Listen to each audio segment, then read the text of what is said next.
Gandang umaga po sa bawat isa at ang ating pagbubulay sa umaga po ito ay kukunin po natin sa aklat po in Psalms chapter 32 verse 5.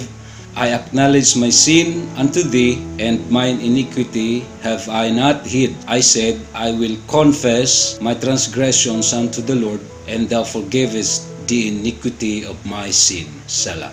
Ang pamagat po ng ating pag-aaralan ay good for the soul, yung mabuti para sa ating mga kaluluwa. Alam niyo po, masarap sa pakiramdam at sa ating isip yung compliments ng ibang tao magsasabi sa atin that that person ay pwede nating mapagkatiwalaan, we can depend on, and we can count on, diba? At mabuti ang taong yan, magandang magdesisyon. Yung mga bagay pong yon sa tingin natin is good for our self-image. Ano po? When others compliments us like that, sinasabi nila ang ating pagiging generous or ang ating helpfulness, parang napakagaan sa pakiramdam na isipin yung gano'n na may mga taong nagbibigay po sa atin ng ganoong mga papuri. Diba? Masarap yun sa pakiramdam natin. Do you know, sometimes na po, yung mga compliments na yon, when it starts to flow, ay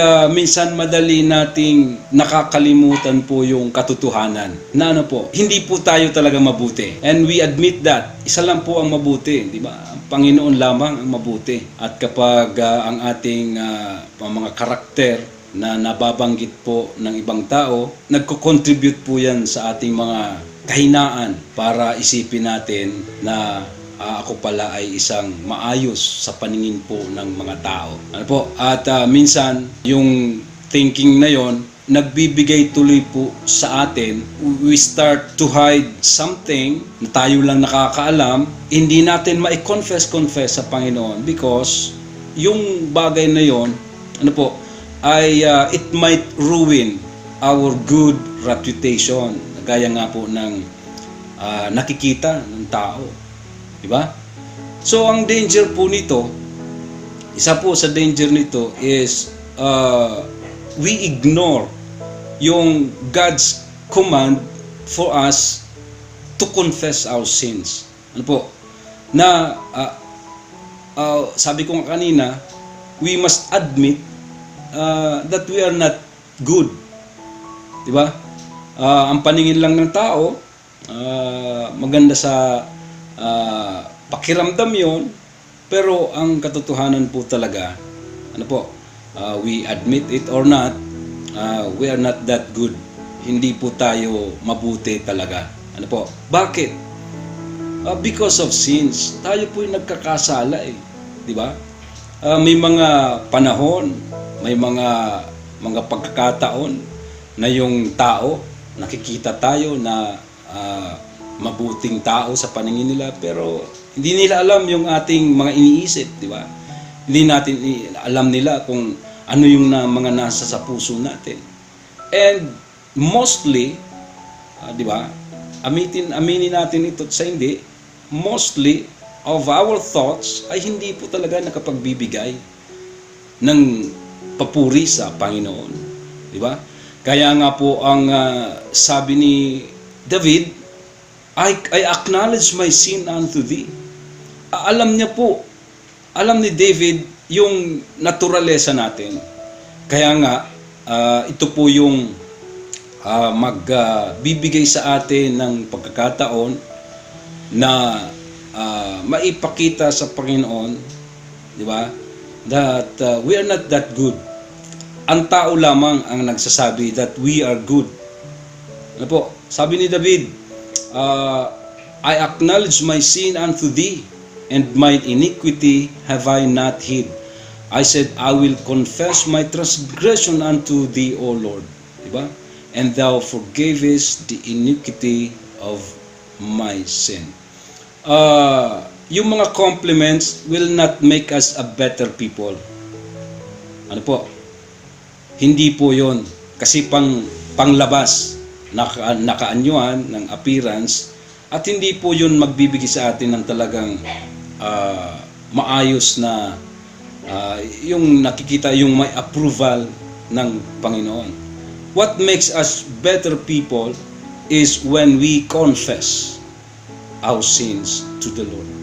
Bakit po? Number one, it makes us real. Ano po? Doon talaga nakikita na tayo po ay totoo. We admit that we commit sins, nagkakamali tayo, and it makes us humble enough. Ano po? At ang confession, nawawala yung ating mga pretension. Diba? Nagiging totoo tayo sa harapan ng Panginoon. At hindi lamang yun that it makes us real, yung confession, ano po, it restores our fellowship with God. Ito yung tinatawag na pamumuhay na may kabanalan. Dahil alam natin na everyday, oras-oras po, alam natin sa ating sarili na tayo po ay nagkakasala. And if we confess our sins, sabi po ng 1 John 1:9, diba? Siya ay matuwid na magpapatawad at maglilinis siya sa ating mga kasalanan. It makes us real person, it restores our fellowship with God, and siyempre, nare-receive natin, we receive the forgiveness na kailangan po natin. Ano po? So, sa atin pong devotion ngayon, I hope makita po natin yung talagang katotohanan. Ano po? Na ang tao, hindi po talaga yon ang nagbibigay sa atin ng impression that we are good, we are better people. Sabi po ng 2 Corinthians chapter 10, verse 18, sabi po rito, "For not he that commendeth himself is approved, but whom the Lord commended." Ang Diyos po talaga ang dapat na nagko-commend, nagpi-praise. Ano po? Nagbibigay ng papuri, hindi po ang tao. Ano po? Kasi nakikita lang ng tao yung panlabas natin. Ano po? At sabi ko nga, hindi minsan nag-hold yun yung ating confession sa Panginoon para hindi na tayo mag-admit ng kasalanan kasi ayaw nating maruin yung impression na yun ng tao sa atin. And ang sabi po ng talata, ano po, dapat ang nagko-comment sa atin ay ang Panginoon, hindi po ang tao. So, it does not make us better people. Ang talagang bibigay that makes us a better one if we confess our sins to the Lord. Ano po? So, yung tatlong bagay pong yon, mga kapatid, huwag po nating kalilimutan. And I am talking here of yung inner man. Hindi po yung outside appearance. Ano po? The inner man I am talking about here. Hindi po yung pagkatao natin panlabas. Ano po? At yun ang kino-commend ng ating Panginoon. So it is good for our soul if we confess our sins like David. Ano po? So I hope this would be a blessing. Ito po yung naging blessing po sa akin.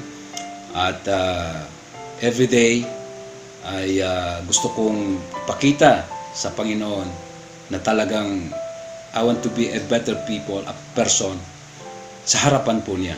Hindi sa harapan ng tao, kundi sa harapan po ng Diyos. Confessions makes us real.